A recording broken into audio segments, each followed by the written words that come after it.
예, 오늘 요한복음 강의 41번째 시간, 문제가 닥쳤을 때 드러나는 것. 요한복음 9장 13절로 23절까지 본문으로 같이 말씀 나누겠습니다.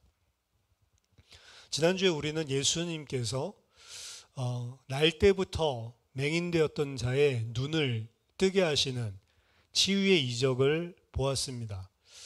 예수님께서 침을 뱉어서 흙에 이겨서 그 진흙을 이 소경의 눈에 바르게 하시고, 그리고 나서 실로암 못에 가서 씻으라라고 명령하셨죠.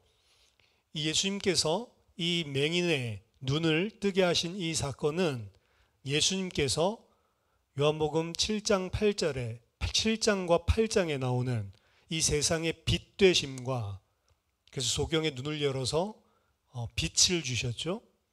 또한 더 나아가서 생명의 물 되신 그분이다. 생명의 물이시기 때문에 그분 속에서 나오는 생수를 상징한 것이 침이다 라고 이야기했습니다. 그래서 이 맹인됐던 자가 태어나면서부터 가지고 있었던 이 장애가 해결되는 문제를 보았고요. 이 사람이 맹인된 것이 누구의 죄 때문에 그러냐, 책임 소재를 묻고 있었을 때 예수님께서는 그게 중요한 게 아니고, 그 죄 때문에, 누구 죄 때문에 따지는 게 핵심이 아니고, 이 일을 통해서 하나님께서 행하고자 하시는 일을 나타내려고 하십니다. 이게 이제 지난 주간에 1절부터 12절까지 9장의 본문에서 일어난 사건이었죠. 오늘 13절부터 일어나는 소란은요, 사실 소란이라고 말할 수가 있는데, 이 일이 도대체 어찌된 일이냐, 이 부분에 대한 분분한 논쟁에 관한 이야기입니다. 9장 13절 보니까 이 예수님이 벌이신 기적을 본 많은 사람들이 이 사람을 데리고 바리새인들에게로 가는 장면이 등장합니다. 그들이 전에 맹인이었던 사람을 데리고 바리새인들에게 갔더라. 왜 이 맹인을 바리새인들에게 데리고 갑니까? 여기서 이야기하는 이 바리새인들은 당시의 유대 종교 지도자들을 이야기하고요. 특히 각각의 회당을 책임지고 지도하고 있었던 지도자들이 거의 바리새인이라고 보면 됩니다. 그러니까 본인이 예배드리는 교회, 성전의 이 회당의 지도자들이죠. 그러니까 어떤 문제들이 생겼을 때 이것이 무엇인지 당연히 지도자들에게 찾아가서 묻는 것이고, 바리새인들은 당시에 당시에 있었던 모든 서기관들은 다 바리새인 출신이다라고 보면 됩니다. 그러니까 성경에 대해서도 가장 전문가들이고 종교적으로도 가장 책임이 있는 역할을 회당에서 하고 있었던 사람들이고, 물론 사두개인들도 어떻게 보면 지도자 계열에 속해 있었죠. 근데 이 사두개인들은 이 성경에 있어서 이렇게 바리새인들처럼, 혹은 바리새인들에게 속한 이 서기관들처럼 해박한 지식이 있지는 않았습니다. 그래서 실질적인 종교의 지도자고, 실질적으로 이것이 어찌된 일인지 성경을 풀어서 설명해 줄 수 있는 그 지도자들, 종교 당국자들은 바리새인이라고 볼 수 있는 거죠. 이 사람들이 바리새인에게 데리고 갔었던 그런 이유는 과연 이 일이 무슨 일인지 성경적으로 신학적인 견해를 듣고자 함이었습니다. 본인들로서는 결정을 내릴 수가 없기 때문에 종교적인 권위를 가지고 또 성경적인 그런 모든 신앙의 책임을 지고 있는 지도자들에게 결론을 내려달라라는 의미로 이 사람을 데리고 간 거죠. 근데 14절에 이전까지 언급하지 않았던 새로운 이슈를 지금에 와서야 이야기합니다. 예수께서 진흙을 이겨 눈을 뜨게 하신 날은 안식일이라. 또 굳이 예수님께서 이 안식일 날에 이 일을 벌이신 거죠. 그러니까 사실은 예수님께서 이렇게 하시는 데에는 의도가 있다라고 밖에 볼 수가 없습니다. 다음 날 해도 괜찮고 그 전날 해도 괜찮은데, 항상 예수님이 이 안식일 날 이 일을 벌이시는 바람에 지금 이 종교 지도자들이랑 사실은 문제가 생기고 있는 거거든요. 그러므로 바리새인들도 그가 어떻게 보게 되었는지를 물으니 이르되 그 사람이 진흙을 내 눈에 바르매 내가 씻고 보나이다 하니. 이제 이 바리새인들이 데리고 온 맹인에게 물어보죠. 어떻게 해서 네가 보게 됐냐? 그 사람, 예수님이죠. 내게 진흙을 바르더니 그리고 씻으라고 해서 내가 갔더니 내 눈이 보게 됐다. 있었던 팩트를 이야기하는 거죠. 바리새인들은 이 맹인을 직접 신문했습니다. 요한은 여기서 간단하게 간결하게 이 신문하는 장면을 언급하고 있지만 바리새인들은 분명히 정식적으로 진지하게 신문을 했을 것이고 고침받은 이 맹인은 일어났었던 일들 전반을 다 상세하게 아마 다 진술했을 것이 분명합니다. 바리새인의 입장에서는 이 일이 사실은 마뜩지 않은 점이 존재하는 것입니다. 그것이 앞에서부터 반복적으로 예수님께서 이러한 치유를 안식일에 꼭 골라서 한다는 거죠. 바리새인의 입장에서는 최소한 두 가지 정도가 예수님이 행하신 이 안식일의 치유에 대한 율법을 범한 것이다. 그리고 더 크게 본다면 세 가지가 될 수 있는 두세 가지 정도는 예수님이 율법을 어기고 있는 거다라고 판단할 만한 근거가 있었습니다. 먼저 첫 번째는 안식일 율법에 의하면 생명 자체가 위험에 처하게 된 경우를 제외하고는 치료 자체도 금지하고 있습니다. 그 전날에 하든지 혹은 안식일이 지나고 나서 그 다음날 하든지 하라는 거죠. 생명의 위급함을 당했다라고 하면 어쩔 수 없겠지만 그럼 이 사람은 나면서부터 맹인이었기 때문에 그렇게 하루 늦춘다고 해서 큰 문제가 있는 게 아니었죠. 그래서 이 시급성에서 봤을 때 이 치료를 굳이 그날에 할 필요가 있었냐라는 일반적인 판단 기준을 놓고 봤을 때 사실은 율법을 범한 것이다 라고 생각할 수밖에 없었습니다. 두 번째는 안식일에 금하는 일들, 그러니까 안식일에 일하지 말라라고만 이야기를 했지만 거기에 대해서 어떤 일을 하지 말아야 되는지 세부적인 해석을 하고 그리고 세부적인 판례들을 이 사람들이 제시를 한 일들이 있는데 그 일들 중에 하나는 안식일에는 반죽하는 일을 금지했습니다. 예수님께서 침과 흙을 섞어서 진흙을 만들었다라고 하는 것은 이 반죽하는 행위가 되는 거거든요. 그러니까 이 병자를 시급성이 없는 곧 죽을 사람도 아닌데 살려준 이 일도 안식일 율법에 위배되는 것이고 또 진흙을 침과 익에서 만들었던 이것도 반죽하는 일과 같은 노동이기 때문에 율법을 범했다라고 보는 거죠. 더 나아가서 이 눈에 이러한 기름을 바르는 것이 안식일에 합당한 것이냐라고 하는 이슈도 존재합니다. 눈에 기름을 왜 바르냐? 당시에 눈에 기름 바르는 일이 치유이든지 어떤 일이든지 행하는 일들이 있었는데 어쨌든 눈에 이 기름 바르는 일을 안식일에 금했었단 말이죠. 그러니까 예수님께서 이 진흙을 바른 것도 기름 바르는 것과 같이 같은 맥락에서 볼 수 있기 때문에 이건 정확하게 기름은 아니지만 그래서 이제 두세 가지 정도는 이들 자신들이 이해하고 적용하고 있는 안식일에 대한 해석에 사실은 위배가 되는 일이었고 이것 때문에 사실은 걸림이 있는 거죠. 만약에 안식일 전날에 하거나 그 후에 했다면 이들도 아무런 꺼리낌이 없었을 가능성이 있다라고 하는 것이죠. 16절에 바리새인 중에 어떤 사람은 말하되 이 사람이 안식일을 지키지 아니하니 하나님께로부터 온 자가 아니라 하며 반대로 어떤 사람은 말하되 죄인으로서 어떻게 이러한 표적을 행하겠느냐 하여 그들 중에 분쟁이 있었더니 이 사람들 사이에서만 분쟁이 있는 게 아니고 이 종교 지도자들, 당국자들도 그리고 이 신학 지도자들도 사실은 이 의견이 분분한 사건이 되어버렸습니다. 안식일을 분명히 어긴 것, 이거는 죄인인데 죄인을 통해서 어떻게 하나님께서 이런 일을 행하실 수가 있겠냐라고 하는 거죠.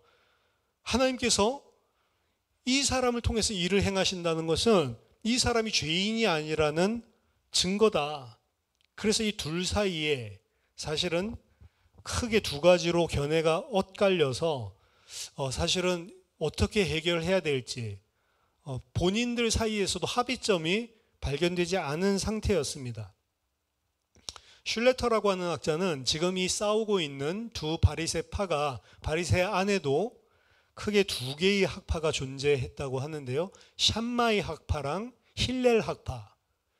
나중에 가말리엘이라고 하는 바울의 스승이죠.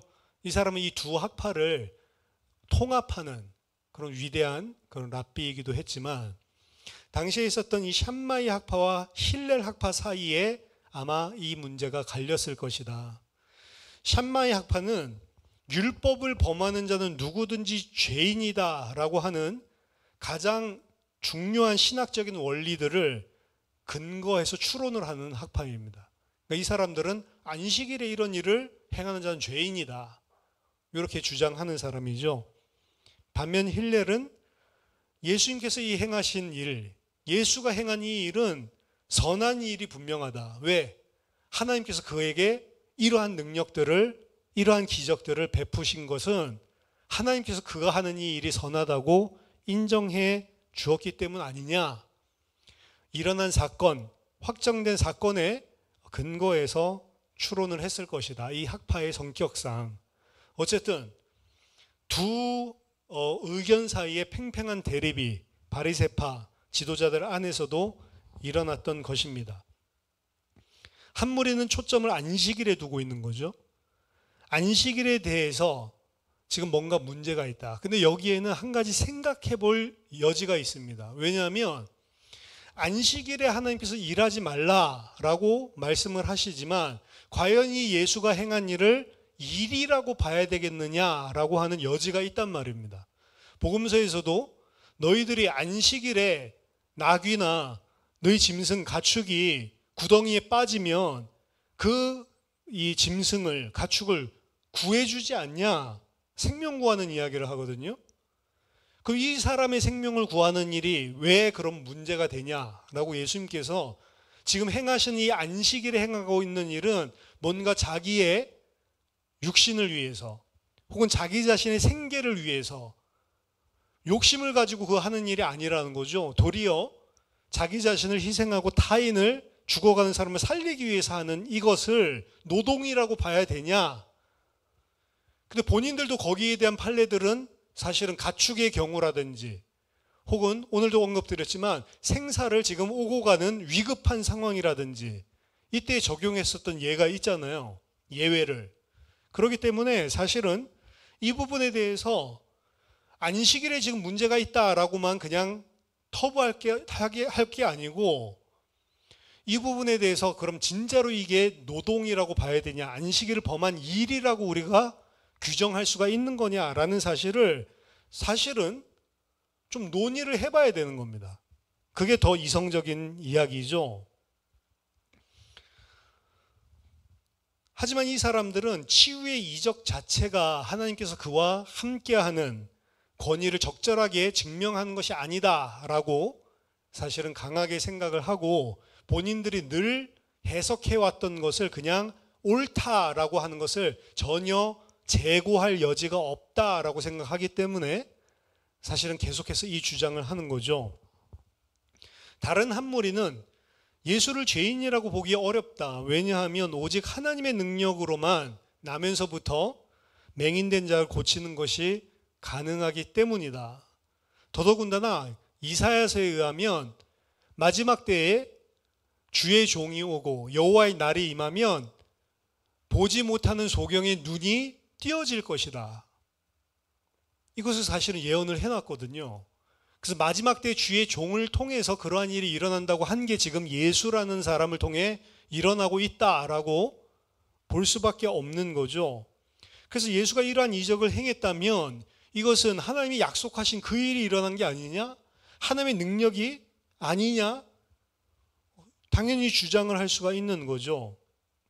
그런데 이 사람들도 약간 확신이 없는 게 이 사람이 근데 안식일을 어기는 것 같이 보이기는 한단 말이죠.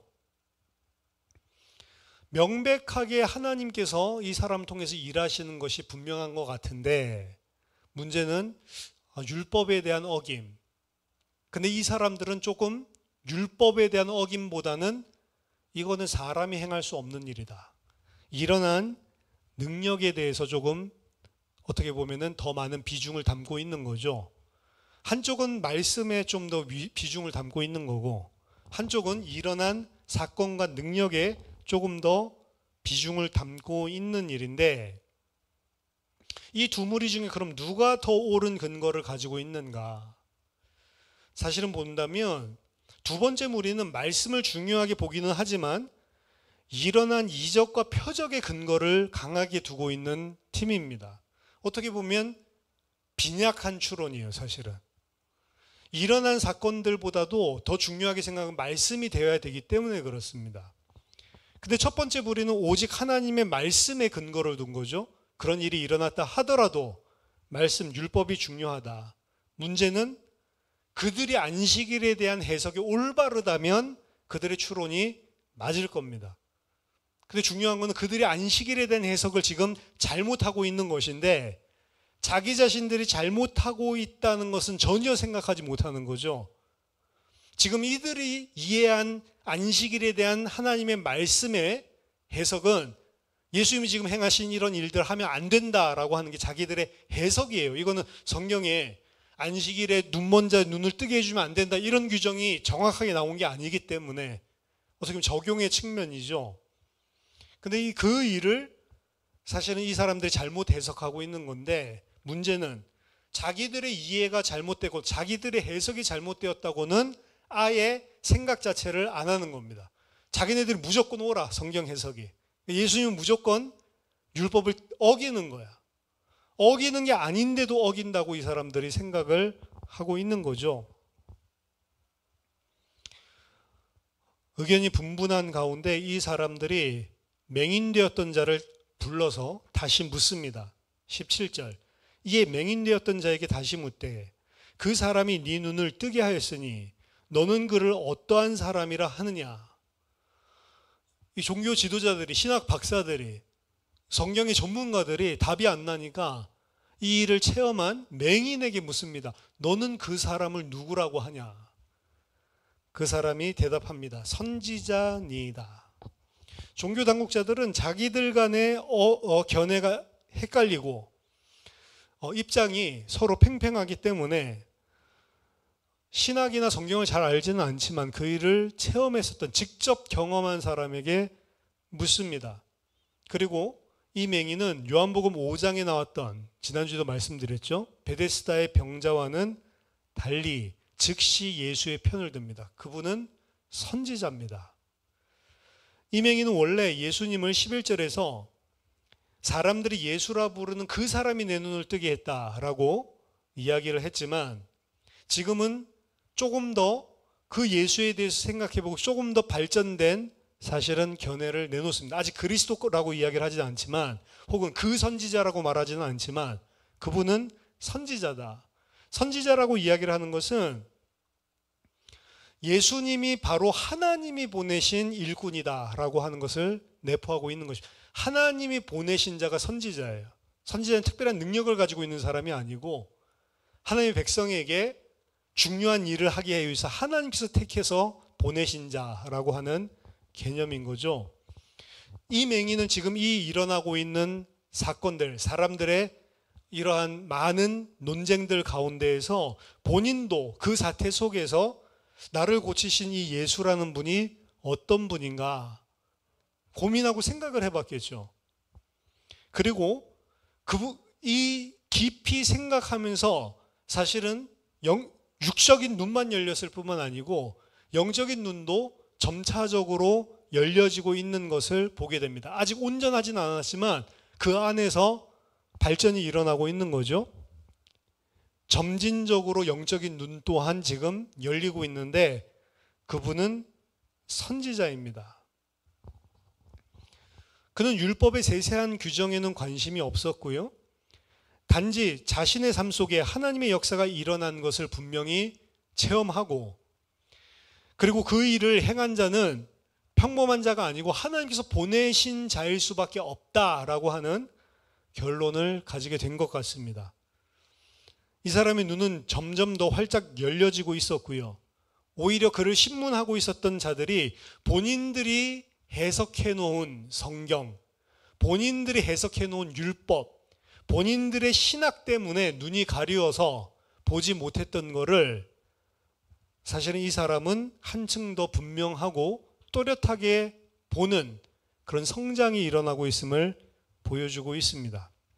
18절에 유대인들이 그가 맹인으로 있다가 보게 되는 것을 믿지 아니하고 그 부모를 불러 묻되 이는 너희 말에 맹인으로 났다 하는 너희 아들이냐? 그러면 지금 어떻게 해서 보느냐? 어떻게 해서 보게 되었냐? 묻는 거죠. 이제는 이 유대인들은 문맥상으로 바리새인들을 이야기하는 겁니다. 율법을 어긴 자를 통해 어떻게 이런 기적이 일어날 수가 있냐? 근데 기적이 일어났던 사람이 분명히 자기 자신이 그걸 체험했고 그분은 하나님께서 보내신 선지자가 아니냐라고 이야기하는 걸 듣는데 그 이야기를 듣고도 재고할 생각이 전혀 없어요. 그렇죠? 이 사람들은 진짜 자기들이 가지고 있는 이 신학이 견고한 사람들입니다. 그러니까 이제 어떻게 생각했냐면 분명히 율법을 안식일을 어긴 자는 하나님 역사할 수 없는데 그럼 이 역사가 가짜 아닌가? 라고 해서 이거 가짜 맹인 아니야? 그래서 2차 소환한 게 그 부모님들이 되는 거죠. 그리고 그 부모님들에게 묻는 겁니다. 진짜로 네 아들이 태어나면서부터 맹인된 게 맞냐? 지금 이 눈뜬 사람이 진짜 네 아들이냐? 진짜 맹인으로 태어난 거 맞냐?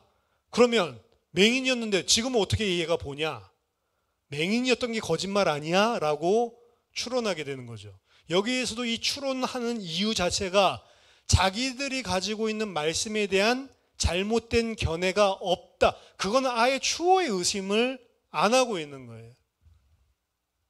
반대로 신약 성경에서 예수님은 끝까지 이러한 자들을 대적하면서 이야기하는 게 너희들이 하나님도 알지 못하고 그 능력도 알지 못하고 그 말씀도 알지 못하기 때문에 이런 일들이 일어난다라고 지적을 하고 있는 거거든요. 그들 또한 사실은 나면서부터 맹인이 눈을 떴다는 사실로 인해서 내부에서 둘로 갈라져서 사실은 합의를 보지 못하고 있었기 때문에 사실은 충분히 이 정도 되면은 오랜 숙고의 시간을 가지고 깊이 생각을 해봐야 되는데도 불구하고 아마도 다수였던 것 같아요. 다수의 이 율법, 말씀 중심으로 자신들이 틀릴 리가 없다라는 확고한 신념을 가진 종교 당국자들이 다수였었던 것 같고 그리고 이 사람들은 거기에 대해서는 자신들이 잘못했다는 것에서는 추호의 의심도 없다라는 것을 알 수 있습니다. 그래서 이 가짜 맹인이구나 이런 식으로 결론을 내는 거죠. 그래서 부모들의 증언을 들어보려고 합니다. 아들이 나면서부터 소경된 거 맞냐? 그럼 왜 지금은 보게 됐냐? 여기에 대해서 그 부모가 대답합니다. 이르되 이 사람이 우리 아들인 것과 맹인으로 태어난 것을 우리는 알고 있습니다. 아는 것을 이야기했죠. 하지만 모르는 것을 또 이야기합니다. 그러나 지금 어떻게 해서 보는지 또는 누가 그 눈을 뜨게 하였는지는 우리는 알지 못합니다. 그 당사자에게 물어봐라. 내 아들에게 물어봐라. 그가 장성하여서 어른이니까 그가 자기 일을 스스로 말할 것입니다. 라고 이야기를 합니다. 사실은 이 20절, 21절의 부모의 증언은요, 거짓입니다. 나중에 뒤에 나오지만 여러분들이 생각을 해보세요. 태어날 때부터 지금 어른이라고 이야기하거든요. 20세라고 치면 20년 동안 보지 못했던 아들입니다.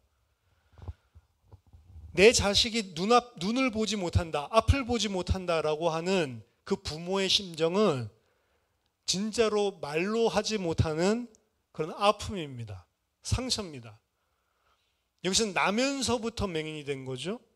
제가 아는 동료 목사님은 낳았을 때는 봤는데 이제 뇌하수체 문제가 와서 아들이 보지 못하게 되는 그 사건, 그 경과를 겪게 되면서 진짜로 가슴이 찢어지는 것들을 봤습니다. 내 눈을 하나님 걷어가시고 내 아들은 보게 해주십시오.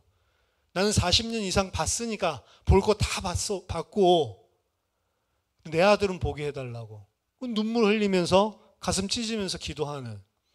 그 나면서부터 적용되어서 지금 장애를 가진 아들이 장성하게 돼서도 제대로 일하지 못하고 사실은 구걸하고 그거밖에는 연명할 수 있는 방법이 없는,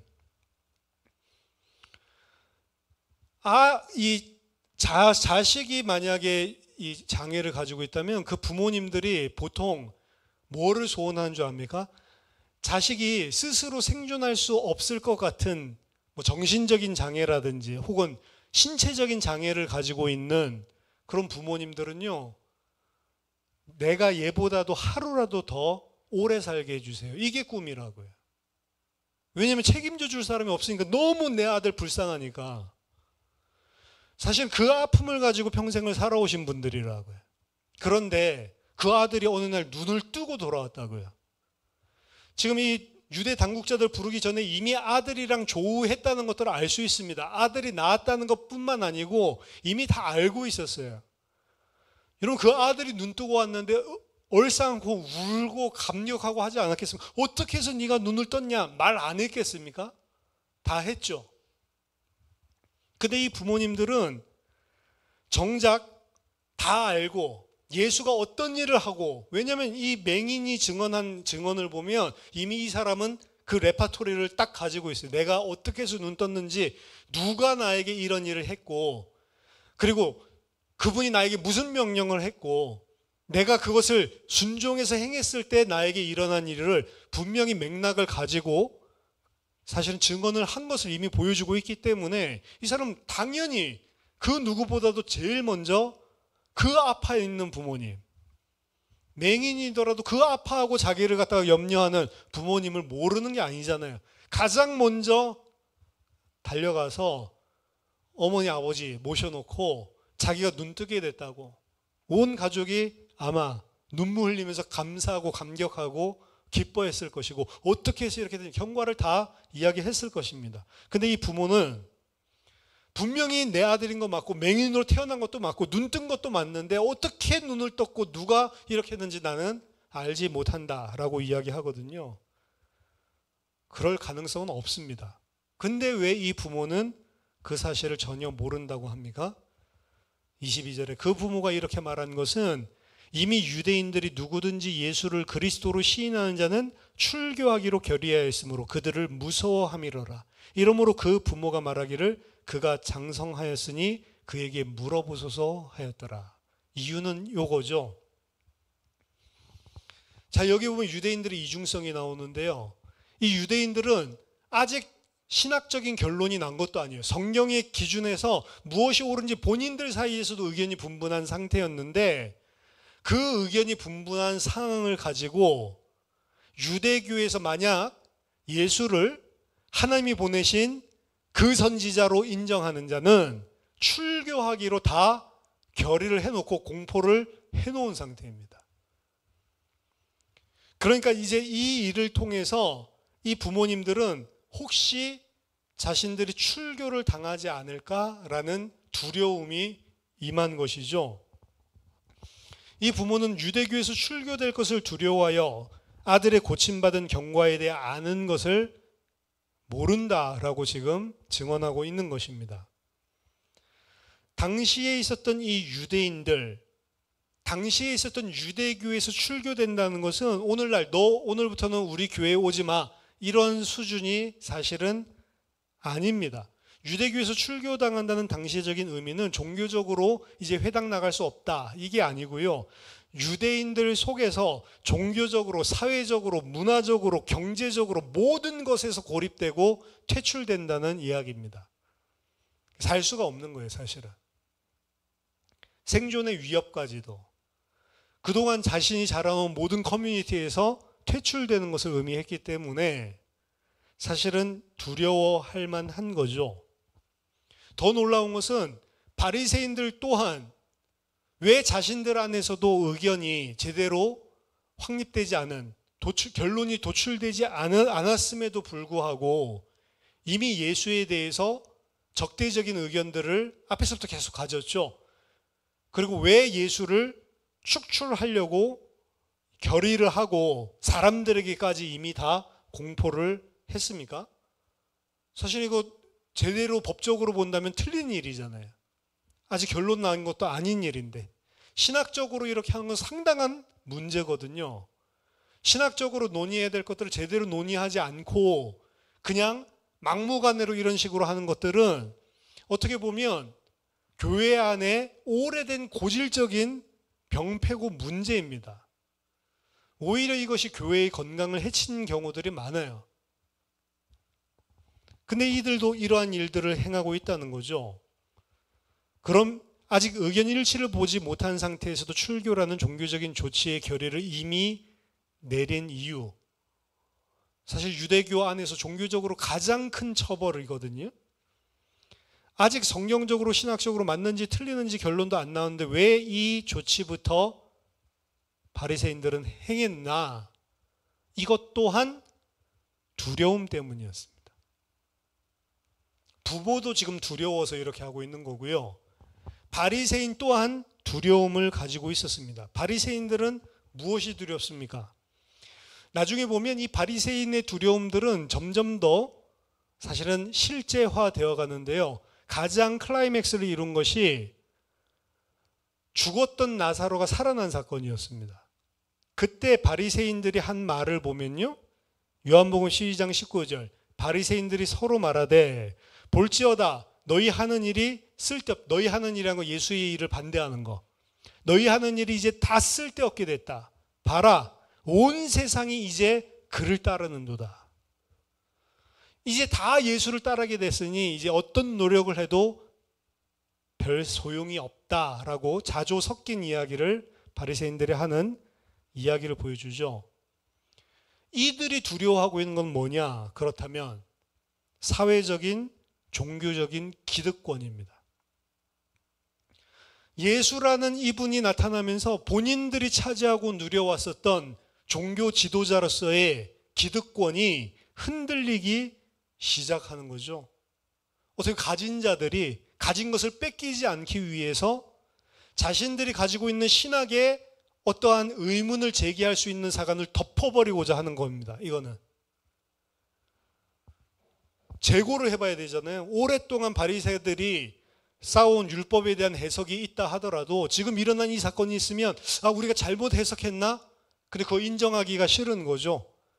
자기의 종교적인 권위에 대한 도전으로 오히려 받아들이고 그것을 아무 힘없는 한 명이니까 덮어버리려고 하는 겁니다.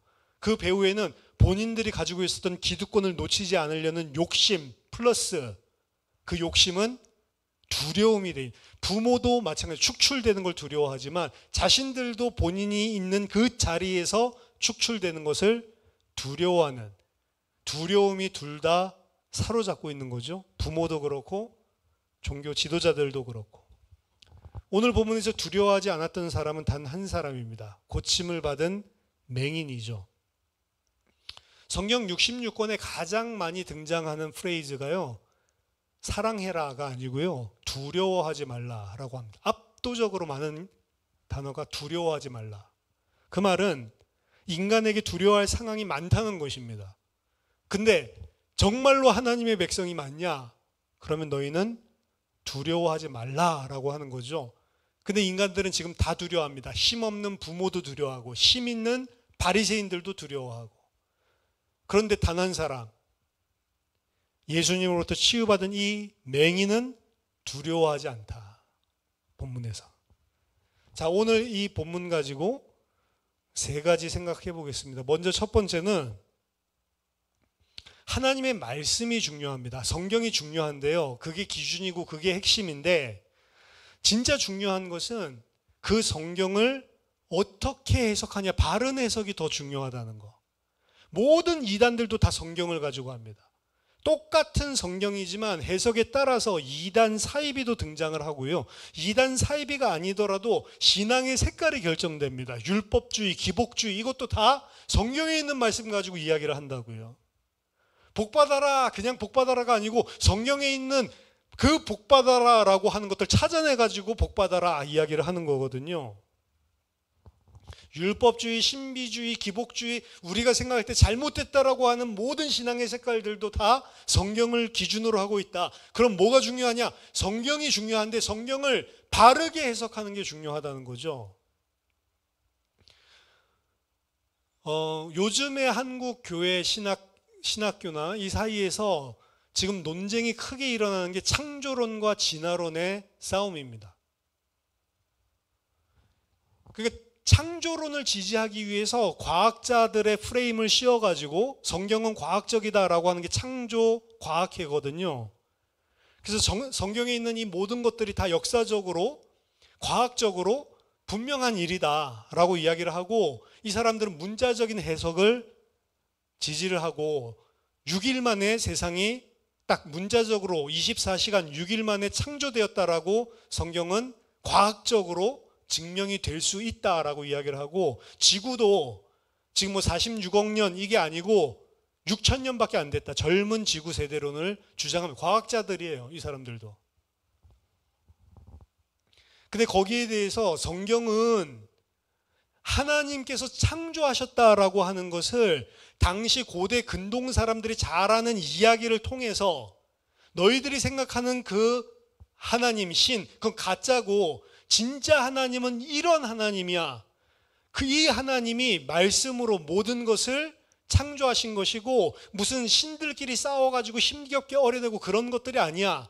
그들이 가지고 있는 스토리를 분명히 다 공통적으로 가지고 있는 스토리들이 창세기에도 담겨 있기는 하지만 그들이 왜곡되게 가지고 있는 신관들을 다 깨뜨리고, 태양과 달과 별 이거 다 신이었거든요.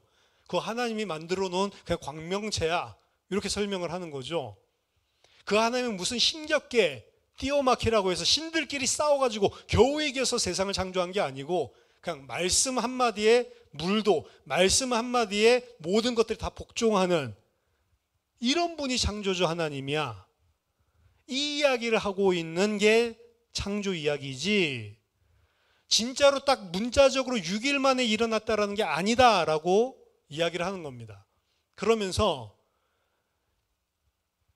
진화론에서 이야기하는 것을 성경에서는 부정한다. 굳이 그런 식으로 읽을 필요가 없다. 그러니까 지금 갑자기 하나님이 창조했다라고 믿던 사람들이 창조론이랑 진화론이랑 이 부딪히는 걸로 생각을 하고 있다가 나중에 대학 가서 데이터들 쳐다보기 시작하면 흔들려 버리거든요. 제가 그 뉴잉글랜드에서 보스턴에 있을 때에도 거기 있는 박사과정에 있고 그리고 거기에서 가르치고 있었던 이런 분들은 데이터들을 계속 보니까, 바이올로지컬한 생물학적인 데이터를 보니까 진화를 부정할 수 없는 요소들이 너무 많다는 거예요. 그러니까 그것 때문에 아예 기독교 틀렸구나 이렇게 떠나는 사람들까지 생기는, 그게 데이터거든요.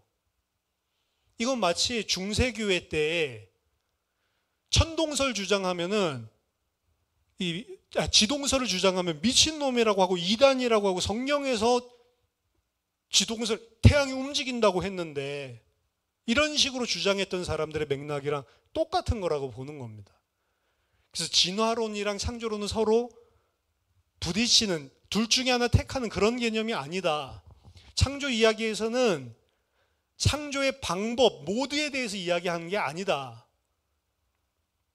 그렇기 때문에 이 부분을, 과학적인 진화론의 데이터들을 저건 다 불신자들이 거짓말하는 거야 이런 식으로 말하는 게 신앙인 척 하지 마라.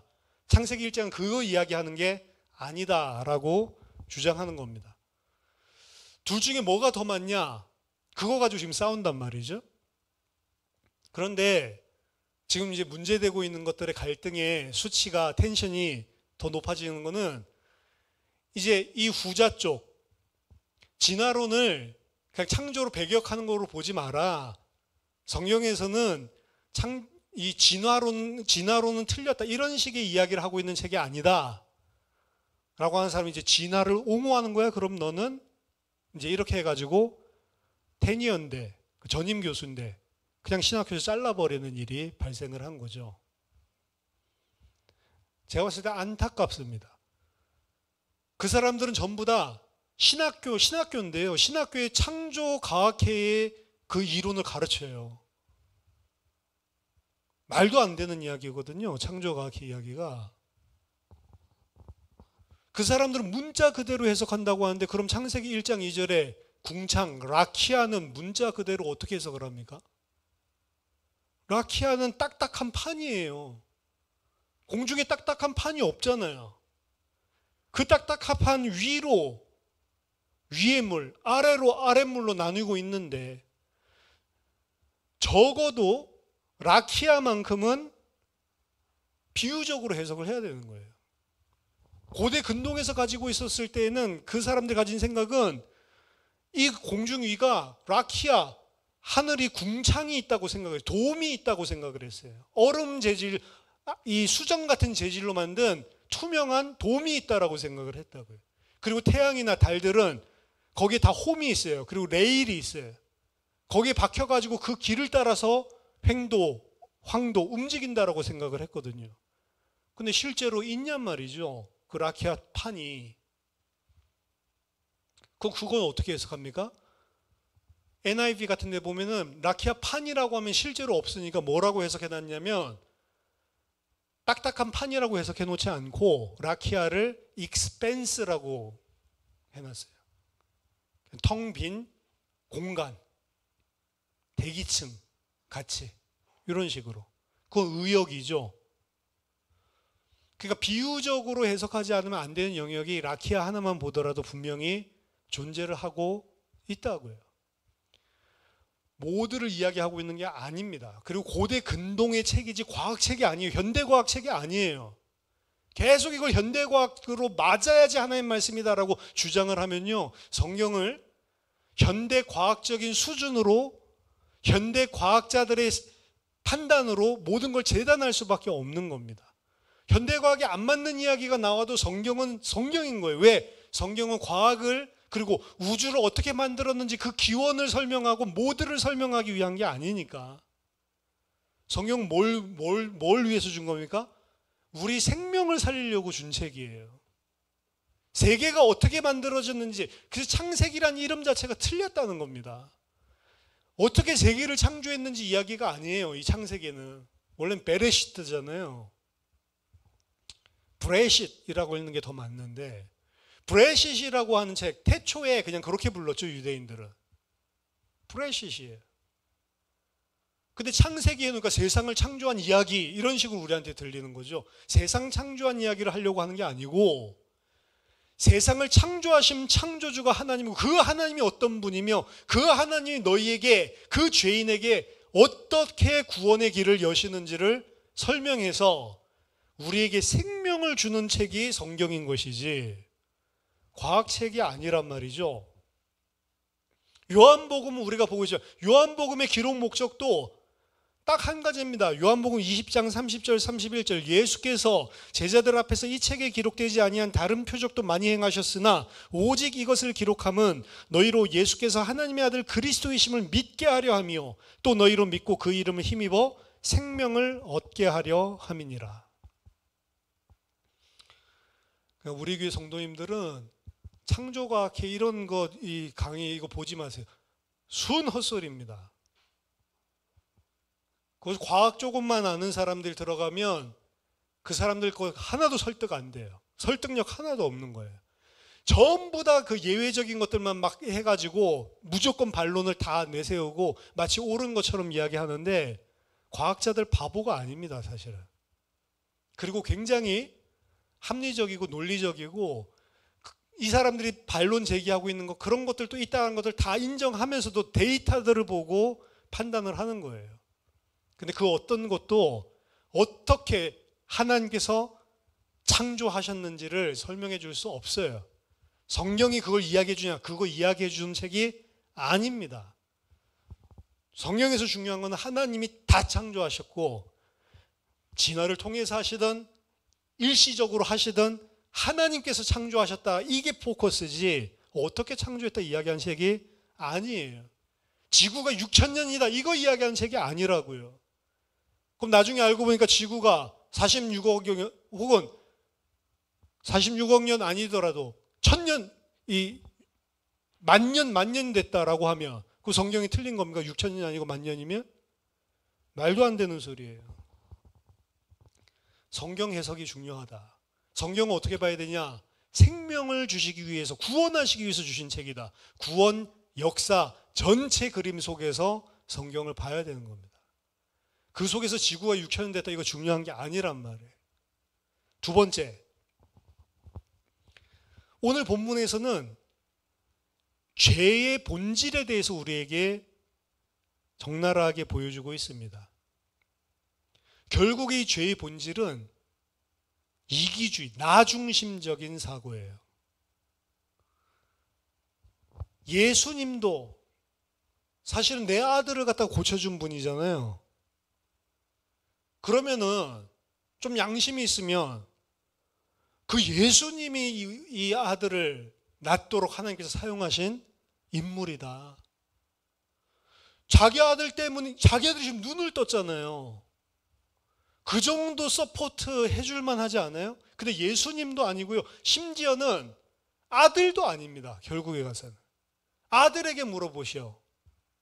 그럼 그 아들이 다 말할 거 아닙니까? 그럼 아들은 제대로 말해가지고 출교 당해도 괜찮아요? 나는 출교 당하면 안 되고? 예수도 아니고 심지어 아들도 아닙니다. 치사하죠. 근데 그게 인간이라는 겁니다. 아들 낳게 해준 분에 대해서 감사하고 고마움보다도 결국 인간은 내가 살고 봐야지. 나중심적인 거예요. 악한 것입니다. 바리새인도 마찬가지예요. 하나님의 말씀이 어떻고 저렇고 이거는 사실은 둘째입니다. 내 기득권. 그것 때문에 둘이 다 두려워하고 있는 거예요. 히브리서 2장 14절 15절, 그러니까 뭐라, 죽기를 두려워함으로 일평생 마귀의 종로로 탄다잖아요. 그 마귀는 바깥에 있는 마귀 아니고 내 안에 있는 마귀라니까요. 나중심적으로 나만 살려고 하는 죄의 본질이죠. 언제 그래서 신앙의 본질이 드러나냐? 사실은 문제가 닥쳤을 때 드러난다는 겁니다. 성도에게 문제가 닥쳤을 때 내 신앙이 드러나는 거지, 인간의 죄는 가만히 평안한데 드러나는 게 아니고 두려움과 문제가 닥쳤을 때 신앙인지 불신앙인지가 드러나는 것입니다. 평소 때는 모르는 거예요. 문제, 위기, 그것 때문에 내가 두려움이 임했을 때, 그때 진짜 그 사람의 신앙이 드러나는 것입니다. 근데 그때에 자기중심적으로 딱 육신적으로 생각하는 사람들은 이 부모같이 나올 수밖에 없는 거죠. 세 번째, 그러면 이 문제가 닥쳐왔을 때, 이 위기가, 두려움이 닥쳐왔을 때, 오늘 이긴 사람은, 그 두려움을 이긴 사람이 이 맹인 한 사람이었거든요. 맹인도 나중에 축출됩니다. 출교됩니다. 왜? 예수를 그 메시아로 지금 인정을 하게 되니까. 근데 이 맹인은 두렵지를 않았어요. 그렇죠? 성도에게 문제 닥쳤을 때 딱 두 가지를 생각해야 됩니다. 하나는 나를 부인해라. 아까 전에 죄의 본질은 나 중심이라고 그랬죠. 나를 부인하라. 두 번째, 전적으로 주님을 신뢰해라. 그 속에서도. 이 두 가지를 가지고 있어야 믿음으로 우리가 두려움을 대처하고 문제를 대처할 수 있어요. 나를 부인하고 주님을 전적으로 신뢰하는 것. 이 두 가지. 정말로 문제 속에서 주님을 신뢰하고 주님 안에 거하는 참된 교제의 경험을 맛볼 때에 신앙이 성장하는 거지, 그 성장 없이는, 그 과정 없이는 신앙이 절대로 성장하지 않습니다. 성경책 줄줄 읽는다고 그게 신앙이 성장한 게 아니에요. 문제 속에서 나를 부인하고 주님을 전적으로 신뢰하면서 주님을 체험해 버려야 돼요. 그 속에서 주님이 나와 함께 하다는 것을 봐버려야 돼요. 그때 신앙의 성장이, 진짜 신앙의 성장이 일어나는 겁니다. 이 맹인과 맹인의 부모님의 차이점, 사실은 이 경험이 차이가 나는 거거든요. 맹인은 예수님과의 교제를 한 번밖에 안 한 겁니다. 근데 그 한 번의 교제가 사실은 이 두려움과 그리고 위기, 문제 속에서 신앙을 고백할 수 있는 경험이 되었다는 거죠. 진흙을 바르고 실로암 못에 가서 씻으라. 그 실로암 못까지의 거리가 약 1km라고 합니다. 여러분들이 맹인이라고 생각해 보세요. 그냥 여기서는 그 말씀 듣고 말씀에 순종해서 가서 씻었더니 눈이 밝아져서 돌아왔다. 그냥 그렇게만 언급을 하고 있는데 1km 가는 동안 보통 같으면 한 20분 정도 걸렸을 건데 맹인이니까 좀 더 오래 걸릴 수 있겠죠.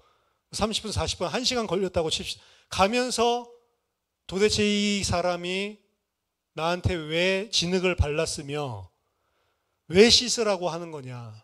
물은 실로암 못 말고도 가까이서 얻을 수 있는데 왜 실로암 못에 가서 씻으라고 하는지, 이걸 해야 되는지 말아야 되는지 눈도 안 보이는데 그런 생각 한 번도 안 했을 것 같습니까? 저는 했다라고 봅니다. 시간도 많이 걸리고 마음속에도 많은 번민들이 일어났지만 그는 사실은 씻으라라고만 얘기해야지 씻으면 네 눈이 열릴 거다 이런 말도 없어요. 예수님 말씀에는. 9장 앞에 보면 네가 실로암 못에 가서 씻으라 그리하면 네 눈이 밝아질 것이다 라고 하면 아 그래서 실로암 가서 씻으라는구나 이런 생각이라도 할 건데 그런 말도 없잖아요. 예수님이 그냥 씻으라. 이 맹인은 아직 예수님이 누구신지도 모르고요. 왜 그가 그런 일을 자기에게 하시고 그런 명령을 하는지 잘 모르지만, 그리고 그 안에 계속 의심도 일어났지만 실로암 가서 내가 이걸 씻으면 눈이 떠지겠지 추호도 생각 못했을 가능성도 있습니다. 아 이거 씻으면 이제 눈이 떠지는구나 이러한 결론 자체를 아예 생각도 못하고 가서 씻었을 수가 있는 겁니다. 하지만 그 수많은 의문 속에서도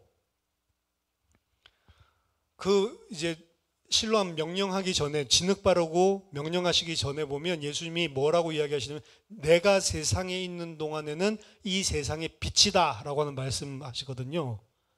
그 말씀하시고 진흙으로 그 눈을 바르시고 그리고 실로암에 가서 씻으라 라고 하시거든요.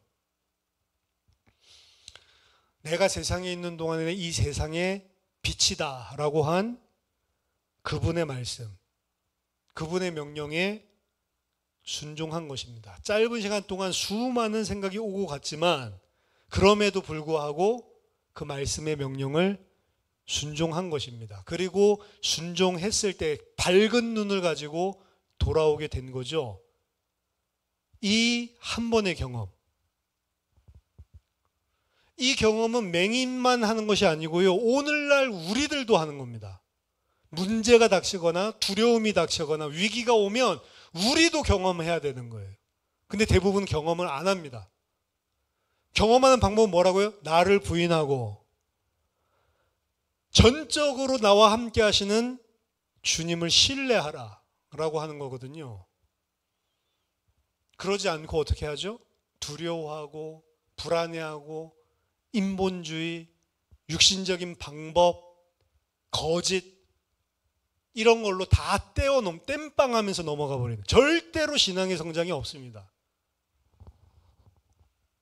예수님을 따르는 제자, 하나님과의 교제 회복, 교제할 수 있는 시간이 없는 거예요. 이 한 번의 경험이 부모님도 그리고 바리새인도 넘지 못하는 두려움을 사실은 넘어서는 차이를 만들어낸 것입니다. 한번 체험을 해서 이분의 명령에 순종하고 이분이 하신 말씀대로 하니까 하나님의 역사가 일어나는구나. 요거를 한번 본 겁니다. 그리고 그분이 진짜로 하나님께서 나에게 보내주신 선지자구나라고까지 이제 이 문제 사건들을 통해서 더 눈이 열리고 있는 거죠. 아직은 열리고 있는 중입니다. 결국 그리스도로까지 열려야 되는데, 하지만 이러한 일련의 과정들 속에서 두려움을 극복하면서 그의 영적인 눈은 점점 오히려 열려가고 있는 것이고, 한 가지 차이점이 두려움이 왔을 때의 대응을 결론지었다. 나를 부인하고 주님을 전적으로 신뢰하는 것. 그것 때문에 죽는다 하더라도 전적으로 나를 부인하고 신뢰하고 있으면 신앙은 온전한 장성을 위해 성장하게 되어 있는 겁니다. 1세기 모든, 2세기 모든 순교자들 생각해 보세요. 다 요거잖아요. 이 위기와 두려움이 왔는데 나를 부인하고 나를 살리신 그 주님을 전적으로 의지하고 전적으로 신뢰하고 흔들리지 않았다는 거 아닙니까? 그 경험이 없이는 신앙인으로 성장할 수가 없다라고 하는 것입니다. 진짜 문제가 닥쳤을 때 넘어설 수 있는 우리의 본질적인 신앙은 그것이 닥칠 때 주님을 경험해야지만, 주님과 교제하고 주님을 경험해야지만 우리 속에 성장으로, 믿음의 성장으로 쌓여가는 것이지, 회피하거나 바라보지 않거나 그것을 그냥 이 맹인의 부모처럼 그냥 슬쩍 넘어가려고 하거나 이러한 방식으로는 절대로 신앙의 성장이 없다는 것. 저와 여러분들이 하나님과의, 주님과의 깊은 교제 회복 가운데 예수님을 따르는 제자로 성장하는 은혜가 있기를 예수 그리스도 이름으로 축원합니다. 기도하겠습니다. 살아계신 하나님 아버지, 은혜를 감사드립니다. 문제가 닥쳤을 때, 위기가 닥쳤을 때 인간의 방법이 아니고 세상의 방법이 아니고 인본주의나 거짓과 속임수, 회피가 아니라 나를 부인하고 나와 함께 하시는 주님을 온전히 신뢰하는 믿음으로 하나님께서 주시는 참 믿음의 성장이 우리 모든 성도들 속에 일어나게 하여 주시옵소서. 그래서 하나님의 교제가 날마다 회복되어지고 예수님을 따르는 제자로 다 세워질 수 있도록 주님 은혜를 베풀어 주시옵소서. 예수 그리스도 이름으로 기도하옵나이다. 아멘.